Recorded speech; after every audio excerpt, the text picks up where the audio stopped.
ہم نے آپ کو باتیں بتا دی کہ ہم نے اصول فقہ کی تعریف بتا دی، ہم نے اصول فقہ کا موضوع بتا دیا، ہم نے اصول فقہ کی اور ضوابط بتا دی اور اصول فقہ کا مقام اور مرتبہ بتا دیا۔ ہم آپ کو اب اصول فقہ کا مدون بتاتے ہیں کہ اصول فقہ کا مدون کون ہے۔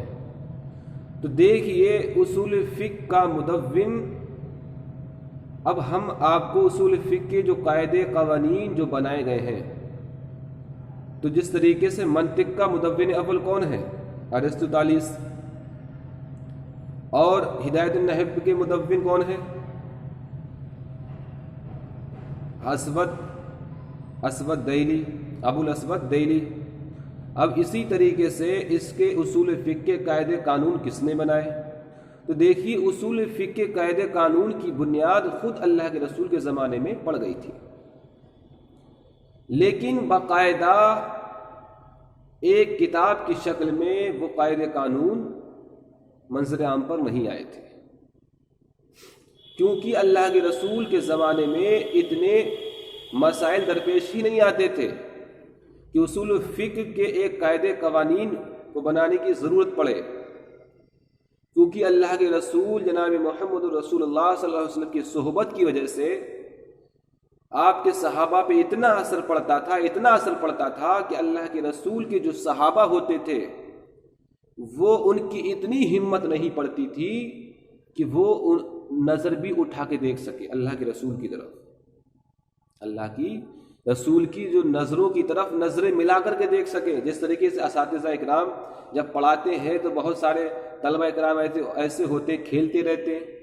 مذاق کرتے رہتے ہیں، اور اگر استاذ نے کوئی بات اگر غلط بتا دی یا پھر ایسی بتا دی جو ان کے لائق ہے تو پھر وہ ہنسی میں لے لیتے ہیں، نہیں سمجھے۔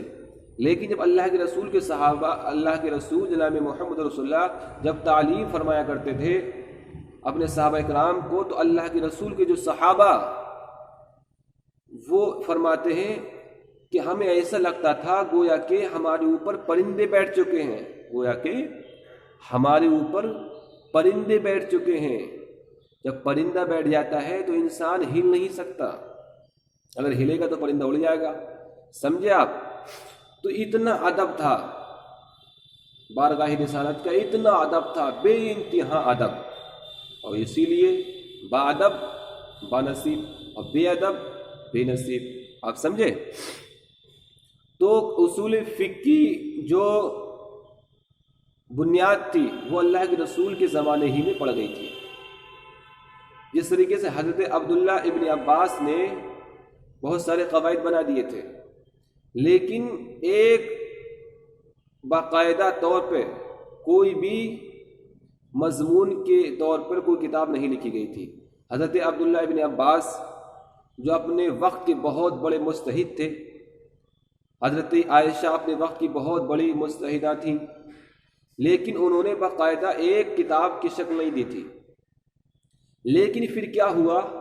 پھر یہ ہوا کہ یہ اصول فقہ کا جو حضرت عبداللہ ابن عباس کے جو شاگرد تھے، وہ جو تلامذہ تھے، وہ پوری دنیا کے اندر اہل عرب کے جتنے بھی ملک عرب کے جتنے بھی اطراف ہیں و جوانب ہیں ان میں وہ پھیل چکے تھے حضرت عبداللہ ابن عباس کے۔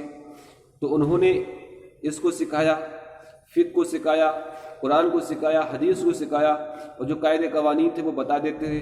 لیکن جب اللہ کے رسول کا زمانہ جب ختم ہو گیا، یہاں تک کہ جب زمانہ رسالت بھی ختم ہو گیا، تب ایک نئی طریقے کے مسئلے لوگوں کے سامنے پیش آنے لگے۔ اب وہ مسائل جو اللہ کے رسول کے زمانے میں پیش ہی نہیں آتے تھے، اب ایسے مسائل جو اللہ کے رسول کے بعد میں پیش آنے لگے، تو اب علماء اکرام کو بہت دقت آنے لگی۔ ایک صحابی تھے، ایک صحابی کو اللہ کے رسول نے بھیجا تبلیغ کے لیے کہ جاؤ وہاں چلے جانا اور وہاں پر تم دین کی خدمت کرنا۔ تو کہا میں دین کی خدمت، یعنی آپ نے وہاں پر بھیجا تھا دارالافتاء میں بٹھالنے کے لیے۔ تو وہ صحابی نے کہا میں فتویٰ کیس پہ دوں؟ تو اللہ کے رسول نے کہا جو قرآن میں آیا ہے اس پہ فتویٰ دے دینا۔ کہا اچھا، اگر قرآن میں وہ مسئلہ نہیں ملے تو؟ کہا پھر وہ حدیث میں اگر مل جائے تو حدیث سے لے لینا۔ کہا اگر حدیث میں بھی نہ ملے، بہرحال کوئی دیہاتی ہوتے ہیں ایسے ایسے مسئلے پوچھتے ہیں اماموں سے جو آپ کو نہ قرآن میں ملیں گے نہ حدیث میں ملیں گے، کہیں نہیں ملیں گے، تو کہا ایسا کرنا دیہاتیوں کو، پاگلوں کو چلانے کے لیے اپنے ذہن سے ہی چلا دینا۔ تو قیاس بن گیا۔ اور بہت اور جیسے زمانہ ہوتا ہے، ہر زمانے میں الگ الگ مسائل پیش آتے رہتے ہیں، ہر زمانے میں زمانہ بدلتا رہتا ہے۔ جس طریقے سے آج ہمارے مغربی تہذیب کا دور ہے، اب اس زمانے میں لوگ اتنی تعداد سے لباس، انگریزی لباس پہننے لگے کہ بغیر انگریزی لباس کے کوئی انسان مسجد ہی میں نہیں جاتا ہے۔ عید کا دن ہو، جمعے کا دن ہو، اگرچہ انگریزی لباس میں 90% ایسے لوگ ہوتے جن کی نماز ہو جاتی ہوگی، لیکن پھر جو نیا زمانہ آیا کہ انگریزی لباس پہننے لگے، کیونکہ انگریز یہاں پر 200 سال تک رہے تھے، تو ان کی تہذیب، ان کا کلچر یہاں پر لوگوں نے بٹھا دیا۔ جب تک وہ رہے تب تک ان کی تہذیب یہاں پر نہیں بیٹھی، لیکن وہ چلے گئے تو ان کی یاد میں لوگوں نے مغربی تہذیب کو سنبھال لیا۔ آپ سمجھ رہے ہیں؟ تو کہنے کا مطلب یہ ہے کہ جب علماء اکرام نے یہ دیکھا اگر ہم ناجائز کر دیں انگریزی لباس میں، عیسائیوں کے لباس میں، کہ آپ یہ کپڑا مت پہنو، اس میں نماز نہیں ہوگی، تو پتہ یہ چلا کہ جمعہ کے اندر جو 100 نمازی آتے ہیں، 200 آتے ہیں، وہ 2 ہی بچیں گے۔ سمجھے؟ تو حالانکہ نماز جائز نہیں ہے انگریزی لباس میں، ٹائی پہن کے آ جاتے ہیں۔ آپ دیکھ لیجئے ہندوستان، پاکستان، جتنے بھی 57 ملک ہیں، اس میں آپ کو 10% دیہاتوں میں تو آپ کو مل جائیں گے اسلامی لباس میں، لیکن شہروں میں آپ کو کہیں نہیں ملیں گے اسلامی لباس میں پہنے ہوئے۔ تو کہنے کا مطلب یہ ہے اب یہ نئے نئے مسائل سامنے پیش آنے لگے، اور اللہ کے رسول کے زمانے میں یہ نئے مسائل پیش ہی نہیں آتے تھے۔ کس کی ہمت تھی جو اللہ کے رسول کے سامنے ایک غیر اسلامی لباس پہن لے؟